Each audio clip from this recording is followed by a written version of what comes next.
സാജൻസ് കറിയ മറുതാണൻ മലയാളി എന്ന YouTube channel നടത്തുന്ന സാജൻസ് കറിയ പുള്ളിക്കാരെ നിഷ്പക്ഷനാണ്, ഞാൻ നിഷ്പക്ഷമായിട്ടാണ് എല്ലാ കാര്യങ്ങളും പറയാറ് എന്നൊക്കെ പറഞ്ഞുകൊണ്ടാണ് എല്ലാ വീഡിയോയും ചെയ്യാറ്. പക്ഷേ നിഷ്പക്ഷമായിട്ട് ഉള്ള ആളുകൾക്ക് ഈ പുള്ളിക്കാരൻ്റെ വീഡിയോ കാണുമ്പോൾ തന്നെ മനസ്സിലാവും ഈ പുള്ളിക്കാരൻ ആൾ നിഷ്പക്ഷനല്ല. ഒരു ഭാഗത്തിന് ഓശാന പാടാൻ വേണ്ടിയിട്ടുള്ള വീഡിയോസ് മാത്രമേ ഇയാൾ ചെയ്യാറുള്ളൂ എന്നുള്ളൂ. പല വീഡിയോയിലും എനിക്കിത് തോന്നിയിട്ടുണ്ട്, ഇയാൾ ഒരു വിഭാഗത്തിനെ മാത്രം ഓശാന പാടാൻ വേണ്ടിയിട്ടാണ് ഇയാൾ വീഡിയോ ചെയ്യുന്നതെന്നുള്ളത്. അപ്പോൾ ഇന്ന് ഈ മറുതാണൻ മലയാളി എന്ന് പറയുന്ന ചാനലിൽ ഇന്നൊരു വീഡിയോ വന്നിട്ടുണ്ട്, ഷാജൻ്റെ ഒരു വീഡിയോ.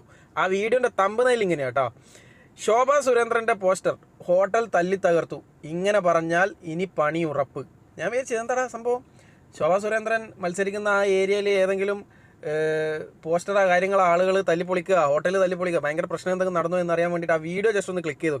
അപ്പോൾ ഫസ്റ്റ് തന്നെ പറയുന്ന കാര്യം കേട്ടിട്ട് ഞാൻ ശരിക്കും ഞെട്ടിപ്പോയി. എടാ സാജൻസ് കറിയക്ക് ഇതെന്താ പറ്റിയത്? പുള്ളിക്കാരൻ ആളാകെ മാറിപ്പോയാ ഇനി? ഇല്ലെങ്കിൽ പിന്നെ ഇയാൾ ഇനി BJP RSS ഇങ്ങനെയുള്ള പ്രീണനം ഒഴിവാക്കിയിട്ട് പുള്ളിക്കാരൻ ഇനി എന്തെങ്കിലും വേറെ ഏതെങ്കിലും പാർട്ടിയിലേക്ക് ചേക്കേറേണ്ട പരിപാടിയോ കാര്യങ്ങളോ എന്തെങ്കിലും ഉണ്ടോ? അല്ലെങ്കിൽ കിട്ടിക്കൊണ്ടിരിക്കുകയാണ് എന്ന് എല്ലാവരും സംശയം പറയുന്ന സംഗതിയിൽ എന്തെങ്കിലും മാറ്റം വരിക കാര്യങ്ങൾ എന്തെങ്കിലും ഉണ്ടായോ എന്നറിയാൻ വേണ്ടിയിട്ട് വീഡിയോ പ്ലേ ചെയ്ത് കാണിച്ചു തരാം. നമസ്കാരം. വരുന്ന 5 വർഷം ഈ രാജ്യം ആര് ഭരിക്കണം എന്ന് തീരുമാനിക്കാനുള്ള പൊതു തെരഞ്ഞെടുപ്പ് ഔദ്യോഗികമായി പ്രഖ്യാപിക്കപ്പെട്ടു.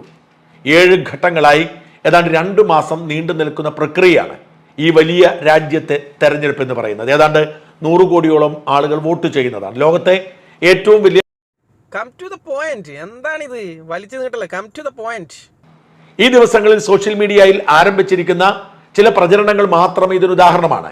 ഒരാളെ സ്തുതിക്കുന്നതിന് വേണ്ടി പച്ചക്കള്ളങ്ങൾ പറയുന്നത് നമുക്ക് അംഗീകരിക്കാം, അതുമായി ബന്ധപ്പെട്ടവർ പൊളിച്ചടുക്കട്ടെ. എന്നാൽ ഒരാളെ ഇകഴ്ത്തുന്നതിന് വേണ്ടി പച്ചക്കള്ളങ്ങൾ പറയുന്നത് നിയമപരമല്ല, അത് നിരോധിക്കേണ്ടതുണ്ട്. നിർഭാഗ്യവശാൽ നമ്മുടെ രാജ്യത്ത് അതിനനുസൃതമായ നിയമങ്ങളില്ല.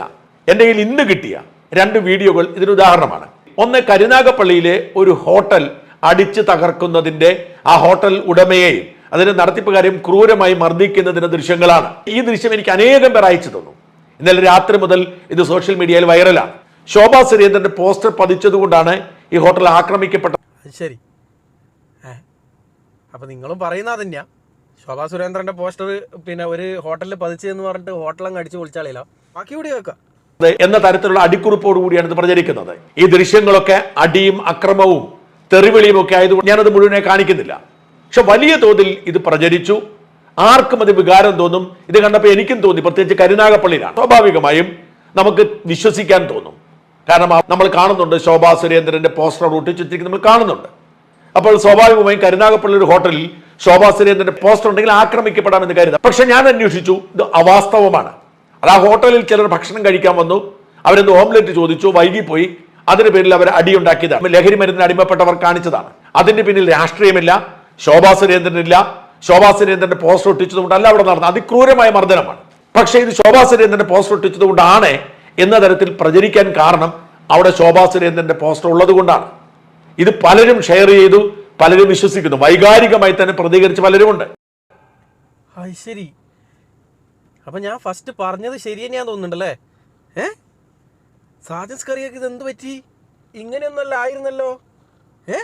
ഇങ്ങനെയുള്ള സംഭവങ്ങളൊക്കെ കിട്ടിയിട്ടുണ്ടെങ്കിൽ നല്ല രീതിയിൽ ഓശാന പാടിക്കൊണ്ടുവന്ന ആളായിരുന്നല്ലോ. സാജൻസ് കറിയൊക്കെ ഇതെന്താ പറ്റിയേ? അപ്പോൾ ഞാൻ പറഞ്ഞത് സംഭവം സത്യം തോന്നുന്നുണ്ട് കേട്ടോ. എന്തായാലും ബാക്കി കൂടി കണ്ടു നോക്കാം. ഇത് പലരും ഷെയർ ചെയ്തു, പലരും വിശ്വസിക്കുന്നു, വൈകാരികമായി തന്നെ പ്രതികരിച്ച് പലരുമുണ്ട്.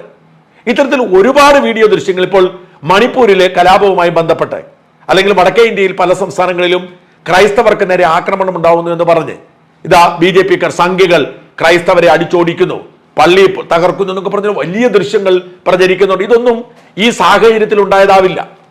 ഇതൊക്കെ വോട്ട് സ്വാധീനിക്കുക എന്ന ലക്ഷ്യത്തിൽ ഒരു പ്രത്യേക വിഭാഗത്തെ ടാർഗറ്റ് ചെയ്തുകൊണ്ടോ അല്ലെങ്കിൽ ഒരു പ്രത്യേക വിഭാഗത്തിന്റെ പിന്തുണ കിട്ടുന്നതിനോ വേണ്ടി ഉണ്ടാക്കുന്ന വ്യാജ കഥകളാവും. അത് പറ. ഞാനും വിചാരിച്ച് ഇയാൾക്ക് എന്തോ വെളിപാട് വന്ന് എന്താ പറയല്ലേ. ആ മണിപ്പൂരിലെ സംഭവത്തിന് വെള്ള പൂശാൻ വേണ്ടിയിട്ട് ഇങ്ങനെ വളഞ്ഞിട്ട് മൂക്ക് പിടിക്കുന്ന പരിപാടിയില്ലേ, ഞാൻ വിചാരിച്ചു ഇയാൾ ശരിക്കും നന്നായി നേട്ടാ. അപ്പൊ ഇതാ സംഭവം. അവിടെയുള്ള സംഭവം വ്യാജമാണെന്ന് ഇൻഡയറക്റ്റ് ആയിട്ട് ഞങ്ങൾ മനസ്സിലാക്കിക്കൊള്ളുക. അതായത് അവിടുന്ന് വരുന്ന വീഡിയോസും കാര്യങ്ങളെല്ലാം വ്യാജമാണ്, നിങ്ങൾക്ക് അറിയണമെങ്കിൽ നിങ്ങളെ നാട്ടിൽ തന്നെ ഇങ്ങനെ ഒരു സംഭവം നടന്നിട്ടുണ്ട്, അത് വ്യാജമാണ്, അതുപോലെ നടക്കുന്ന സംഗതികളാണ് മറ്റേത് എന്ന് പറഞ്ഞിട്ട് അവിടുത്തെ മണിപ്പൂരിലെ സംഗതികൾ, മണിപ്പൂരിൽ നടന്ന ആക്രമണങ്ങൾ വെള്ള പൂശാൻ വേണ്ടിയിട്ട് ഈ ചെങ്ങായി കളിക്കുന്ന കളി നല്ല നല്ല അടിപൊളിയായിട്ടുണ്ട് കേട്ടാ, ഇടുക്കാച്ചിയായിട്ടുണ്ട്. അത് മാത്രമല്ല, അതിൻ്റെ കൂടെ ഒന്നും കൂടി ഊട്ടി ഉറപ്പിക്കാൻ വേണ്ടിയിട്ട് ഇവിടുത്തെ CPM-ലുള്ള ഒരു ബ്രാഞ്ച് സെക്രട്ടറിക്ക് ഒരു പണി കിട്ടിയ ഒരു വീഡിയോയും കൂടിയും പുള്ളിക്കാരൻ ഇതിൻ്റെ കൂടെ അറ്റാച്ച് ചെയ്ത് വെച്ചിട്ടുണ്ട്. എന്തിനു വേണ്ടിയിട്ടാന്ന് പറഞ്ഞു കഴിഞ്ഞാൽ ഈ പറയുന്ന സംഗതി വളരെ വ്യക്തമാണ്, വളരെ കൃത്യമായിട്ട് മണിപ്പൂരിൽ നടന്ന സംഗതികളൊക്കെ നമ്മൾ കണ്ട വീഡിയോസും കാര്യങ്ങളും അവിടെ നടന്ന സംഗതികളൊക്കെ വ്യാജമാണ്, നടന്ന സംഗതികളൊന്നും എല്ലാന്ന് വരുത്തി തീർക്കാൻ വേണ്ടിയിട്ട്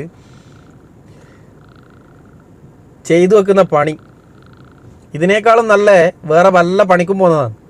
ഇതിനേക്കാളും നല്ലത് ഇത്രയും നീചനും ഇത്രയും മനസാക്ഷി ഇല്ലാത്ത ഒരാൾ എന്ന് പറഞ്ഞു കഴിഞ്ഞാൽ ഇയാളല്ലാണ്ട് വേറെ ആരെങ്കിലും ഉണ്ട് എന്ന് നമുക്ക് തോന്നുക ഇല്ല. നിങ്ങൾ ആലോചിച്ച് നോക്ക്, മനസാക്ഷി ഉണ്ട് ഇയാൾക്ക്. ഇവിടുത്തെ ഒരു സംഗതിയായിട്ട് അറ്റാച്ച് ചെയ്തിട്ട് അവിടുത്തെ സംഗതികളൊന്നും നടക്കാത്തതാണ്, അതൊക്കെ വ്യാജമായിട്ട് പ്രചരിക്കുന്നതാണ്, ആ സംഭവമായിട്ട് ബന്ധപ്പെട്ടിട്ട് ഉണ്ടായ വീഡിയോസൊന്നുമല്ല ഇവിടെ നമ്മൾ കാണുന്നതും അവിടെ നടക്കുന്നതുമായിട്ടുള്ള സംഗതിയുമായിട്ട് യാതൊരു ബന്ധവും ഇല്ല എന്ന് പറഞ്ഞു വെക്കുകയാണ് ചെയ്യുന്നത്. എങ്ങനെയുണ്ട് ന്യായീകരണം? പക്കാ വെള്ള പൂശലല്ലേ? എന്താ മോനെ. എന്തായാലും നിഷ്പക്ഷമായിട്ട് ചിന്തിക്കുന്ന ആളുകൾക്ക് നിങ്ങൾ പറയുന്നത് എന്താണ്, നിങ്ങൾ ചെയ്യുന്നത് എന്താണെന്നുള്ള മനസ്സിലാക്കാനുള്ള കോമൺ സെൻസ് ഉണ്ട്, അത് മനസ്സിലാക്കിയാൽ മതി.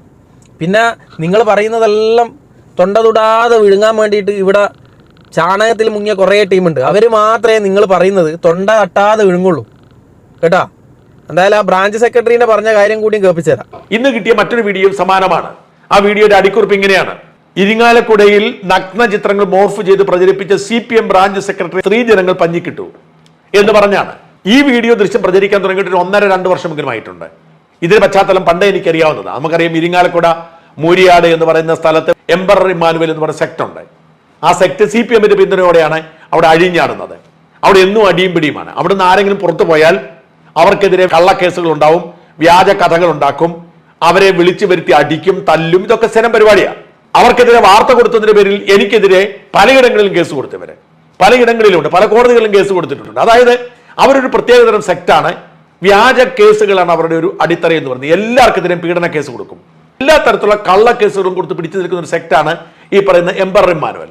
അവിടെ പ്രവർത്തിച്ച് പുറത്തുപോയി പലരും ആക്രമിക്കപ്പെടാറുണ്ട്. അതിന് സ്ത്രീകളൊക്കെയാണ് നേതൃത്വം കൊടുക്കുന്നത്. അങ്ങനെ അവരുടെ ആഭ്യന്തര പ്രശ്നത്തിന് പുറത്ത് അവിടുന്ന് പുറത്തു പോയ ഒരാളെ പഞ്ഞിക്കിടുന്ന ദൃശ്യങ്ങളാണ് സ്ത്രീകൾ. അതൊക്കെ കേസായതാണ്. പക്ഷെ അത് പെണ്ണ് കേസിൽ CPM ബ്രാഞ്ച് സെക്രട്ടറി ആക്രമിക്കുന്ന തരത്തിൽ പ്രചരിപ്പിക്കുന്നു. ഇത്തരത്തിലുള്ള പ്രചരണങ്ങൾ ഇനി അതിശക്തമായി ഉണ്ടാവും. ഇതൊക്കെ കേൾക്കുന്ന കാണുന്ന സാധാരണക്കാർ വിശ്വസിക്കും. ഇങ്ങനെ വ്യാജ ക്യാപ്ഷനൊക്കെ വെച്ചിട്ട് പ്രചരിക്കുന്ന വീഡിയോസും ഫോർവേഡ് മെസ്സേജും നമ്മൾ ഒരിക്കലും പൂർണ്ണമായിട്ടും വിശ്വസിക്കാൻ പാടില്ല എന്നുള്ളതൊക്കെ സത്യം തന്നെ. പല വ്യാജ വീഡിയോസും കാര്യങ്ങളൊക്കെ വരികയും ചെയ്യുന്നുണ്ട്. പക്ഷെ അത് വെച്ചിട്ട് അതിനെ മറവെച്ചുകൊണ്ട് യഥാർത്ഥത്തിൽ നടന്നത് പോലും വ്യാജമായിട്ട് ഉണ്ടാക്കിയതാണെന്ന് പറഞ്ഞ് ഒരു വിഭാഗത്തിനെ ഓശാന പാടി അതിനെ വെള്ളപൂശാൻ വേണ്ടിയിട്ട് ശ്രമിക്കുന്ന ഇയാളെ പോലെയുള്ള ആളുകളെ ശരിക്കും എന്താണ് വിളിക്കേണ്ടത്?